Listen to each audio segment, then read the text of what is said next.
Season 2 of Succession kicks off 2 days after Season 1 ended. Kendall has decided to go to a rehab facility in Iceland, but he ends up getting called away because his dad wants him to go on TV and make a statement on why he decided to go back to his dad's side. Why he backed out of the deal, hoping that it would boost their stock price and make it a little more difficult for Sandy and Stewie to end up buying the company.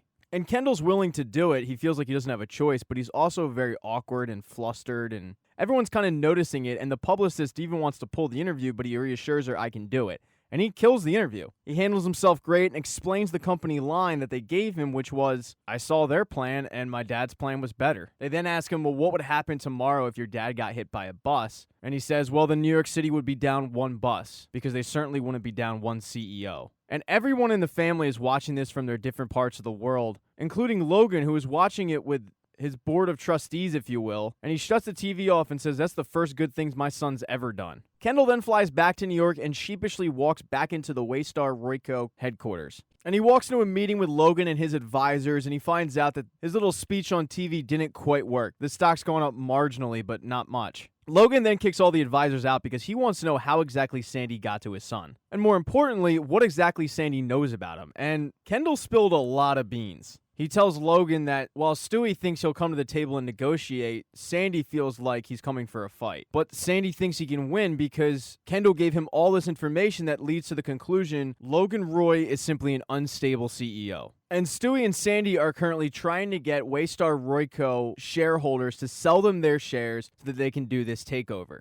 So Logan instructs Kendall to grab a piece of paper and call the 10 biggest shareholders and try to keep them from selling. And all the while, Kendall just looks like a dog with his tail between his legs. As he's walking out, Carolina hands him the piece of paper with all the names on it, and he explains to her how while he's trying to get better, and he is getting better, he still needs drugs. So that night, Greg ends up bringing him coke, but it's not from his normal dealer, and Greg had to go to some dude in the park. And Kendall describes it as the worst coke he's ever done. And while Kendall was banging lines, Logan is meeting with his financial advisor, Jamie Laird, and he's trying to get Jamie to give him advice on what he should do, sell or fight. And after pulling his punches, Jamie gets the okay to tell it like it is, that he really should sell because it's a good deal. Because this could be a vicious fight that extends for years, and maybe you win, but you're going to exhaust all your assets to do so. And they feel like there's blood in the water because your stock price is going down and tech is breathing down your neck. And there might be 1, 2, tops, legacy media operations that survive this. And yes, Sandy's offer is inflated by ego and spite. But if you don't sell to him, are things really going to be different in 4 to 5 years? Culturally, structurally, financially, you're in a toilet. And in 5 years, you're just going to be in a bigger toilet. But I understand you don't want to sell to this guy because he's your rival, but the wise thing to do is to sell. And you always do the wise thing. So Logan texts all of his kids and informs them that he is planning on selling. And they all get it at different times. Shiv and Tom are currently on their honeymoon, but they end up cutting it short to go back. Roman gets it while he's addressing the satellite explosion.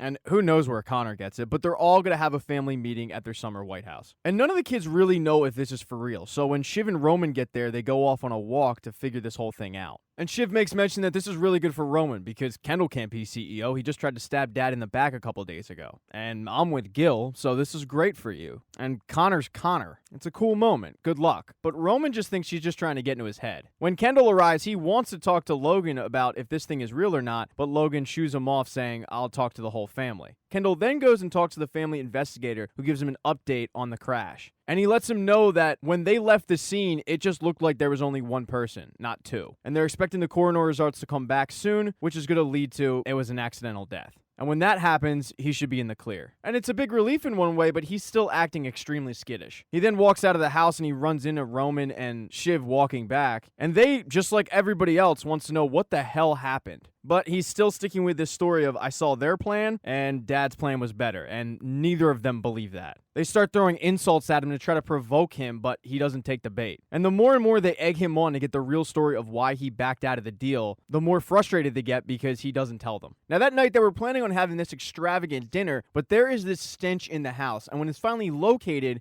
Logan goes nuts because stuck in the chimney was a bag full of dead raccoons that have been rotting. And Logan orders all the food to be thrown away because they've been sitting in the stench and says, we're just going to eat pizza. But he demands to talk to the contractor who built the house. So that night, he addresses the whole family and asks them, do we really want to fight? I'm bound to go to the board with this offer that I've been given, but if we fight, I have to name a successor. So what does everybody think? And everybody's there, including everybody's significant other, but they're all hesitant to give their real opinion. And when it comes time for Roman to give his opinion, he says, I don't feel comfortable giving it in front of everybody if I might be running things. So Logan goes into his office and calls them in one by one. And the first person he calls in is Roman. And Roman's advice is to keep news for the political power and the market manipulation, and all the rest of the assets kind of play the markets with. And as far as Sandy and Stewie, you call in every favor you have to get them out of there. We're talking hookers, politicians, you name it, get them to back off. And as Roman is making his pitch to his dad, Shiv is talking to Tom, and she feels like this is nothing more than a test. The family's version of King Solomon and the baby. So when Shiv gets in there, she lets her dad know that selling would be great for her career because there would be no more blowback. But if he wants to stay and fight, she does have some thoughts. The first is cut bait with all of these things that aren't making you money. You don't need them. Expand parks, expand cruises, and lose news. Print, TV, lose it, it's bad news. And just expand for the future. Logan asks her if she would take over, but she doesn't actually believe it's a real offer. And he says, well, if we sit here and fight, I have to name Kendall. And Shiv gets really pissed off because she feels like her dad and Kendall have made a back alley deal, and that's why Kendall is back. That Kendall was coming in to stop the deal from happening, and then he would be named the CEO, even though no such deal exists. She goes as far as to say that if Kendall takes over, she will sell her shares. But her dad simply tells her there is no deal and formally offers her the future position of CEO. She still doesn't buy it, though. She asks if selling is even real. And he says, yeah, it is, if you don't commit to it. And it takes even further proof for her to finally realize, hey, maybe this offer is legit. And she says, if this is real, yes, of course I would want to do it. But for now, we're going to have to keep it between us. And Logan says, yeah, of course, we'll get you up to speed, we'll fast track you, and then we'll name you CEO. And they both seem really excited about this future. Now, if you're wondering where Connor is in this whole situation, there's a reason why he didn't offer it to Connor. Because the big conversation while Shiv is in the meeting with her dad is that Connor is planning to buy Napoleon's dick. So there you go, case in point. So when Shiv comes out, she breaks up that Napoleon penis conversation, and she lets Tom know that he'll be named chair of Global Broadcast News, but she never once mentions that she's going to be the future CEO. Logan then, after meeting with his kids, speaks to the contractor and reams him out, because the contractor wanted to charge him $300,000, and they came to an agreement on $200,000. And Logan is convinced that the contractor's the one who put the bag full of dead raccoons in the chimney, even though the contractor is claiming ignorance. So Logan says, fine, I'm going to pay you $100,000, and if you don't like it, sue me, and let's see who wins. Even though it's really a $300,000 job. And that right there is the power of Logan Roy. He then goes upstairs to address his entire family on what he's decided to do, and he has decided to fight. And in the meantime, Kendall and Roman will act as co-COOs. And Roman is beside himself trying to figure out how Kendall, who 3 days ago was about to stab their dad in the back, just got a promotion, but that's the way that Logan wants it. Then the conversation of the successor pops up, and he says, well, that could be anybody.